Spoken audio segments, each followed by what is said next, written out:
Imagine your dream road trip. You know, the one you plan for months. Yeah. Imagine it turning into, well, your worst nightmare. The kind of story people whisper about. Okay. We're talking about a young couple documenting their whole van life thing for the world to see. Right, on social media. Lots of pictures. Exactly. And then suddenly, it all just unravels into this terrifying mystery that, honestly, it gripped the entire nation. Everyone was asking. What went wrong? What happened out there? Precisely. So tonight, we're looking into the haunting story of Gabby Petito.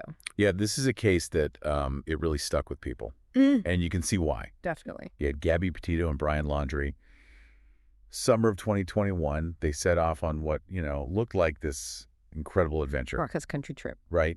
Started in Florida, went up to New York briefly, then started heading west in Gabby's van, a white Ford Transit. The plan was Oregon, eventually. Yeah, Oregon was the goal. Mm-hmm. And they were posting all about it. Instagram, YouTube, that channel, Nomadic Static. Oh, yeah, I remember seeing that. And if you looked at their posts back then, June, July, it seemed perfect. Totally perfect. All smiles, You saw them at Great Sand Dunes National Park in Colorado. Mm-hmm. Then Zion in Utah, Gabby wrote something like, "The past 2 nights camping in Zion have been so cool, literally." Right, and Mystic Hot Springs, also Utah, they seem to be having a great time. And that YouTube video they posted in August, beginning our van life journey. Yeah, that one showed them on the California coast, Utah, Salt Flats, camping, cooking. Just looked, well, carefree. It really did. People were calling it relationship goals, all adventure, all love, that whole vibe. That was definitely the image, the online image. But as we found out, the reality behind those perfect pictures, well, it was much darker, wasn't it? Yeah, much more disturbing. Social media, it rarely tells the whole story, So true. And there were signs, hints that things weren't quite so idyllic. One of the big ones, one of the earliest really troubling signs, happened in Moab, Utah. Okay, Moab, let's talk about that. August 12th, right? August 12th. Yeah. And it kicked off with a 911 call. Someone saw something disturbing. Yeah, a witness called 911, reported a domestic dispute. Said they saw the gentleman slapping the girl. Oh, wow. And that she was running up and down the sidewalk. Then he proceeded to hit her, hopped in the car, and they drove off. That's what the caller reported. That's incredibly alarming. So police got involved. They did. Pulled them over near Arches National Park. And there's body cam footage from that stop. Right. I've seen clips. It's tough to watch. It really is, especially knowing what happened later. Gabby was visibly distraught, very emotional. You could just feel the tension, couldn't you? Absolutely. And they both admitted things got physical. Gabby said she hit Brian first. And Brian admitted pushing her. Yeah. The officers there, they also kind of noted possible mental health struggles, the general stress of the trip causing friction. It's just, even with that 911 call, the visible distress, the admissions, they didn't make an arrest. No. The police report framed it more like a mental health crisis or breakdown, not necessarily domestic violence. They decided it didn't rise to the level of chargeable crimes right then. So they just separated them. For the night, yeah. The idea was to let them cool off, prevent things from escalating further. Hindsight is 20/20, obviously, but you have to wonder. You do. Could a different intervention at that point have changed the outcome? It's impossible to know, but it's a question that hangs over this part of the story. And later investigations did look into the police handling of it, didn't they? They did. An independent review found, quote, unintentional mistakes by the Moab officers. They recommended more training, especially around domestic violence incidents. So yeah, a reminder of how complex these situations are. Definitely. And what's really striking is that on that very same day, August 12th, after all that drama, Gabby posted on Instagram. Yeah, photos from Arches, smiling. The caption mentioned taking the path less traveled. Wow. That takes on a whole different meaning now. It really does. That contrast, the curated online life versus the brewing reality, it's stark. And Moab was where that reality really started to crack through the surface. Such a disturbing contrast. Okay, so after Moab, we move towards the end of August, and this is when things get really quiet from Gabby's side. Yeah, that regular contact she had with her family, especially her mom, it just stopped. Which must have been terrifying for them. Absolutely gut-wrenching. Yeah. The last confirmed sighting of Gabby, like someone actually seeing her, was August 24th, checking out of a hotel in Salt Lake City. Okay. Her mom, Nicole Schmidt, had a FaceTime call with her around then. They thought Gabby was leaving Utah, heading for Grand Teton National Park in Wyoming. So that was the plan, Utah to Wyoming. That seemed to be the plan. The last actual phone conversation was the next day, August 25th.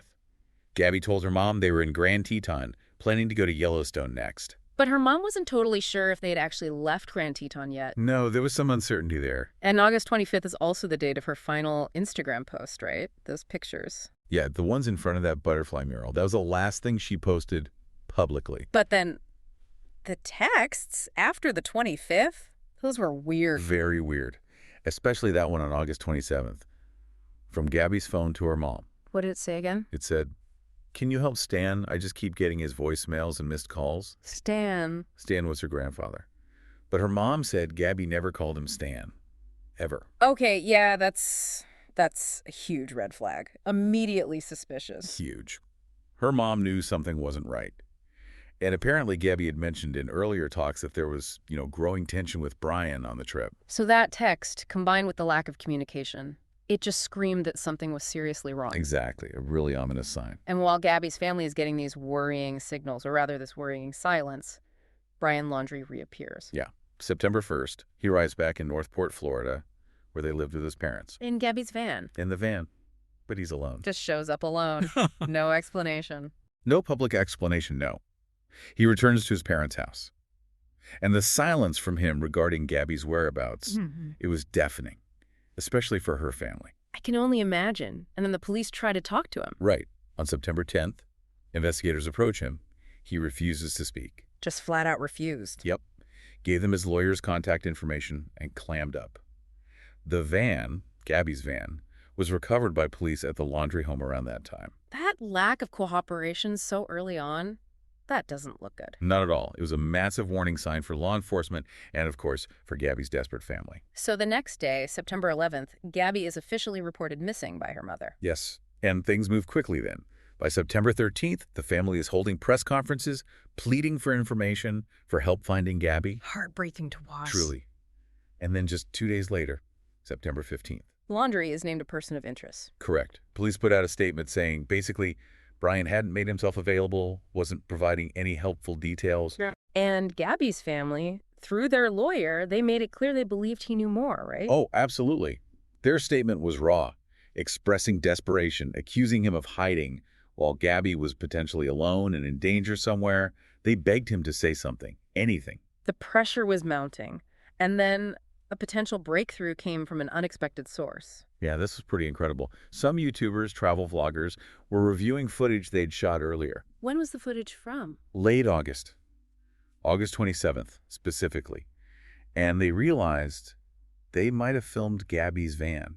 Where? In the Spread Creek Dispersed Camping Area. It's this sort of remote spot right on the edge of Grand Teton National Park. Wow, so they reported it. They shared it, yeah. Yeah. This led the FBI to put out a call asking anyone who might have been in that specific area between August 27th and 30th to contact them. And did that lead to something? Tragically, yes. On the evening of September 19th, the same day that footage really gained traction, the FBI announced they'd found human remains in that Spread Creek area. Oh. Gabby's family was notified immediately.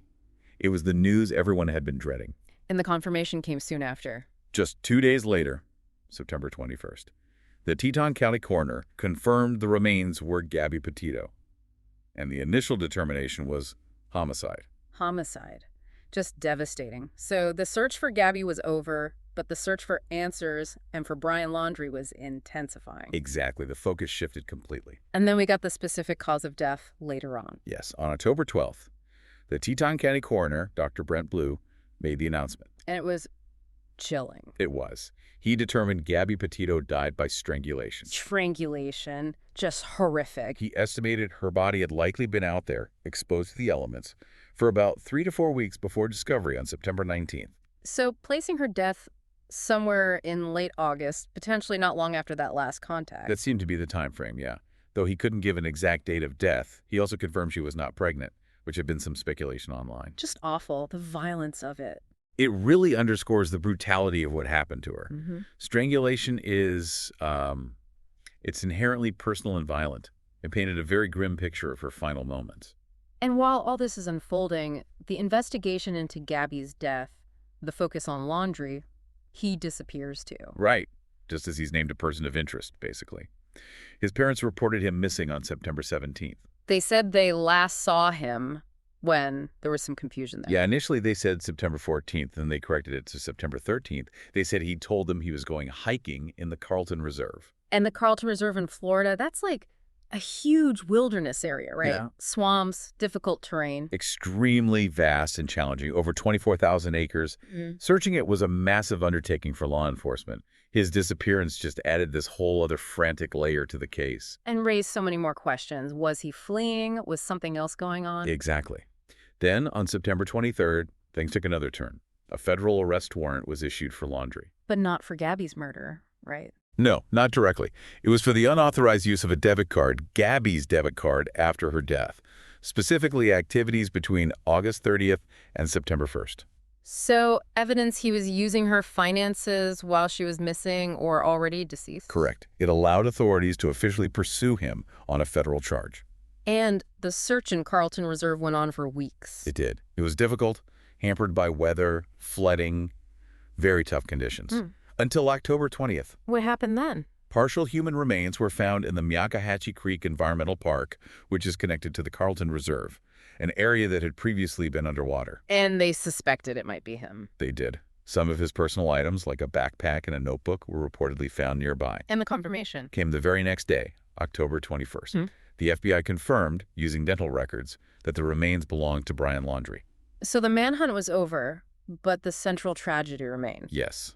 The mystery of his whereabouts was solved, but the why and the full picture of what happened to Gabby, that was still unfolding. And eventually, we learned how Brian Laundrie died. We did. It was later announced that he died from a self-inflicted gunshot wound to the head. And the ruling was suicide. Correct. Ruled a suicide, which brought a sort of grim finality to his part of the story. And the notebook found near him that contained. According to the FBI, yes. That notebook contained written statements where Brian Laundrie claimed responsibility for Gabby Petito's death. A confession, essentially. That's how the FBI characterized it. It provided, a significant piece of the puzzle, confirming what many suspected. So the FBI eventually closed the case. They did. In January 2022, the FBI Denver Division announced the conclusion of their investigation. And their final word was? The special agent in charge, Michael Schneider, stated, "All logical investigative steps have been concluded in this case." And crucially, the investigation did not identify any other individuals other than Brian Laundrie directly involved in the tragic death of Gabby Petito. So they believe he acted alone. Based on their investigation and the evidence, including the notebook, that was their conclusion. Sole responsibility rested with him. Such a profoundly sad outcome. But Gabby's family, in the face of this unimaginable loss, they chose to create something positive. They really did. They established the Gabby Petito Foundation. And their mission is powerful. It really is. They state it clearly. Turn our tragedy into purpose. They aim to help families find missing loved ones, address domestic violence, and try to prevent these kinds of tragedies from happening to others. They also set up the Gabby Petito Alliance. Yes, as part of the foundation, offering resources and support. It's an incredible testament to their strength, wanting to honor Gabby by helping others. And they're trying to reach all communities, which is so important. Absolutely. They emphasize supporting everyone because these issues sadly cut across all demographics. They even have an online store where proceeds go towards the foundation's work. It's inspiring. Now, we also have to touch on the role of social media throughout this whole case. It was huge. Unprecedented, almost. The level of public attention was massive. You mentioned TikTok earlier, reports of over 500 million views related to the case. Mind-boggling numbers. It really highlighted how these cases play out now in the digital age. You had millions of people acting as armchair detectives. Poring over every detail, right? The body cam footage, their Instagram posts, the van sightings. Sharing theories, tips, sometimes helpful, sometimes maybe not so helpful, but the engagement was undeniable. And in this case, it actually seemed to make a difference. That YouTuber footage. Yeah, the van sighting video from Spread Creek. That was widely credited with helping investigators narrow down the search area where Gabby's remains were ultimately found. It's like that quote someone used, Instagram becoming the new milk carton photo, but reaching way more people way faster. It's a powerful tool for visibility, no doubt. But it also raises questions, doesn't it? It's like what? Well, the sheer volume of speculation, the potential for misinformation to spread like wildfire, and the intense scrutiny, sometimes harassment, that anyone connected to the case faces online. True. And there was also discussion about missing white woman syndrome, wasn't there? Yes, significant discussion. Why did this case capture so much more media and public attention than cases involving missing people of color? It's a valid and important critique of media coverage and societal bias. Definitely something to think about. So bringing it all together, it's just a heartbreaking story from start to finish. The dream trip, the hidden tensions, the disappearance, the discoveries. And the final confirmation from the FBI that Brian Laundrie was solely responsible for Gabby's death. It provides investigative closure, but the loss for her family is immeasurable. The questions about those final moments, they'll probably always linger. But her legacy lives on through the foundation. Absolutely. The Gabby Petito Foundation is doing vital work, trying to make a difference, keeping her memory alive in a really positive way. It's a powerful reminder to support victims, help find the missing, and be aware of the signs of domestic violence. Gabby's story, ultimately, it's a chilling reminder, isn't it? That things aren't always what they seem online behind those perfect photos. Yeah. The importance of looking deeper, paying attention to the signs, and maybe reaching out if you sense someone's in trouble, it's a lesson that stays with you. It really does. If you found our look into Gabby's story thought-provoking, maybe even unsettling, and you want to stay informed on cases like this, please do like and subscribe to our YouTube channel. And follow us on Spotify, too. Your support really helps us keep exploring these complex and often disturbing events. We appreciate you tuning in.